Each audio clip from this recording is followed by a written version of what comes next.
कभी कभी बाहर की दुनिया शांत होती है, लेकिन हमारे भीतर बहुत शोर होता है। चिंता, भय, असफलता का डर, भविष्य की बेचैनी और लगातार चलते हुए विचार। आज कुछ क्षण के लिए इस शोर से दूर चलते हैं। श्री भक्तामृत स्तोत्र की प्रथम श्लोक का पाठ, अर्थ, रिद्धि मंत्र, ध्यान और जीवन में उपयोगिता को समझने का प्रयास करें। आराम से बैठ जाइए, अपनी आंखें बंद कर लीजिए, अपने शरीर को ढीला छोड़ दीजिए। कंधे, चेहरे की मांसपेशियां बिल्कुल ढीला करें। अपनी श्वास को बिल्कुल सहज होने दें। धीरे धीरे श्वास को भीतर लें और धीरे से बाहर छोड़ें। एक बार फिर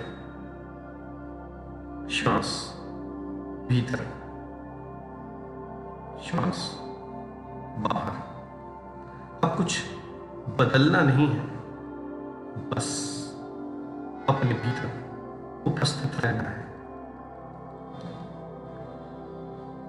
भक्तामर प्रणत मौलिमणि प्रभाणा, मुद्योतकं दलित पाप तमो विताना, सम्यक प्रणम्य जिन पादयुगं युगादा, वालंबनं भवजले पततां जनाना।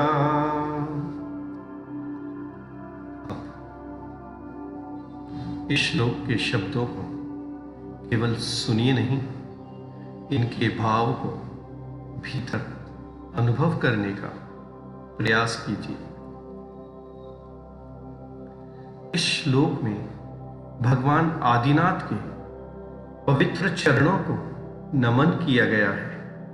वे चरण जो अंधकार को दूर करने वाले हैं और संसार रूपी समुद्र में भटकते हुए जीवों के लिए एक आलंबन है, एक सहारा है।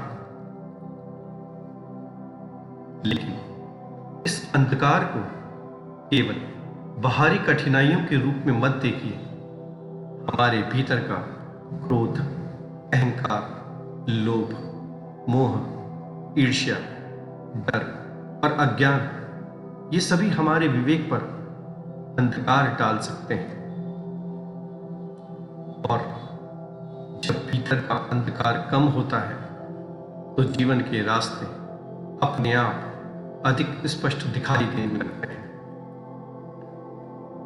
अब एक महत्वपूर्ण बात, क्या केवल इस श्लोक का जाप करने से धन अपने आप आने लगेगा?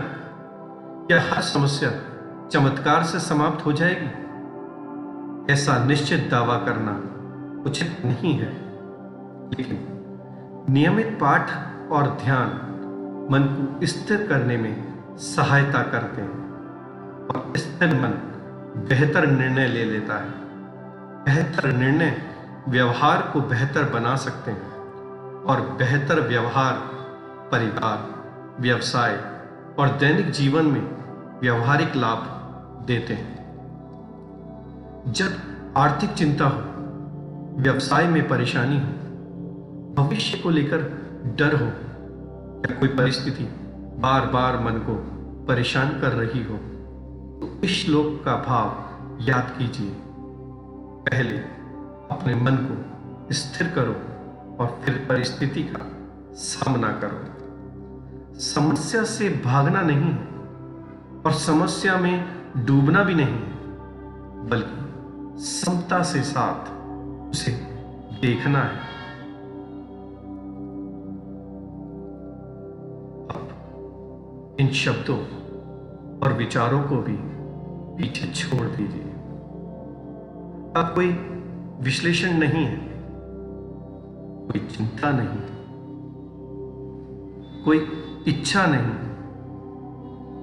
केवल स्मरण, मन में भगवान आदिनाथ का शांत वीतराग निर्मल स्वरूप को रखिए और स्मरण कीजिए।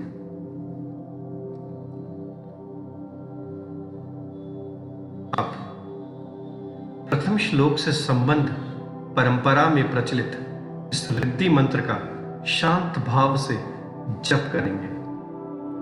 मंत्र को केवल शब्दों की तरह नहीं बल्कि श्रद्धा और एकाग्रता के साथ बोलिए।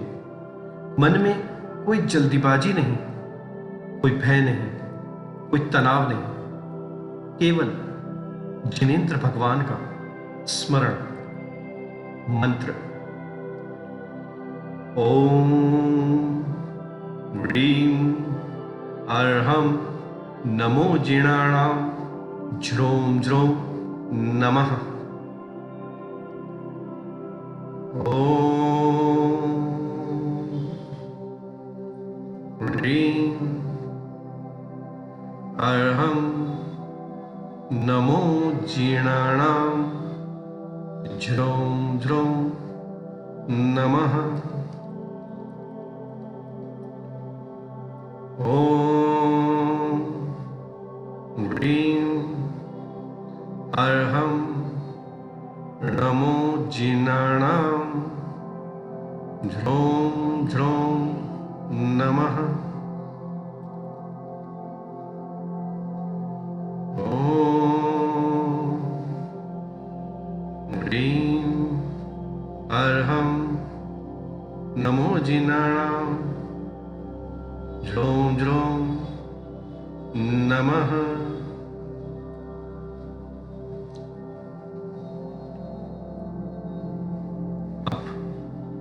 मंत्र को मन में सुनते हुए भगवान आदिनाथ के शांत स्वरूप की कल्पना कीजिए। कल्पना कीजिए कि आपके भीतर का तनाव धीरे धीरे शांत हो रहा है। आपकी चिंता धीरे धीरे कम हो रही है। आपका मन धीरे धीरे स्थिर हो रहा है।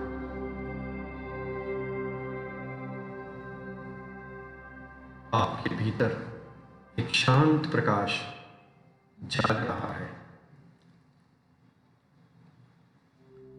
अब मन में कोई भौतिक वस्तु मांगने की बजाय एक बेहतर जीवन के लिए ये भाव रखिए, मेरे भीतर विवेक जागे, मेरे निर्णय शांत हों और सही हों, मेरे कर्मों में शुद्धता आए, मेरे व्यवहार में विनम्रता आए, कठिन परिस्थितियों में मेरा मन विचलित न हो और मेरे भीतर समता बनी रहे। यही भाव धीरे धीरे आपके बाहरी जीवन को भी प्रभावित कर सकता है। अब एक बार फिर भगवान आदिनाथ के चरणों में अपने मन को झुकाइए। भक्तामर प्रणत मौलिमणि प्रभाणा मोद्योतकं दलित पाप तमो वितानम सम्यक प्रणम्य जिन पादयुगम युगादा वालंबनम भवजले पततां जनानां।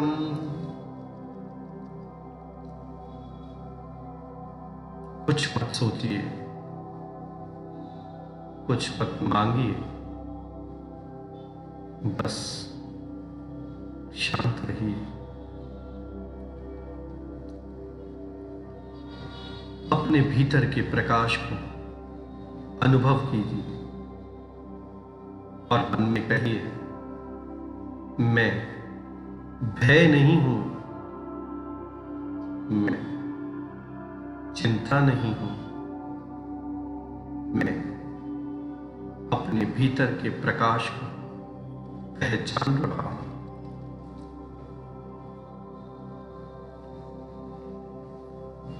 भगवान आदिनाथ के चरणों में श्रद्धापूर्वक नमन। नमो अरिहंताणम।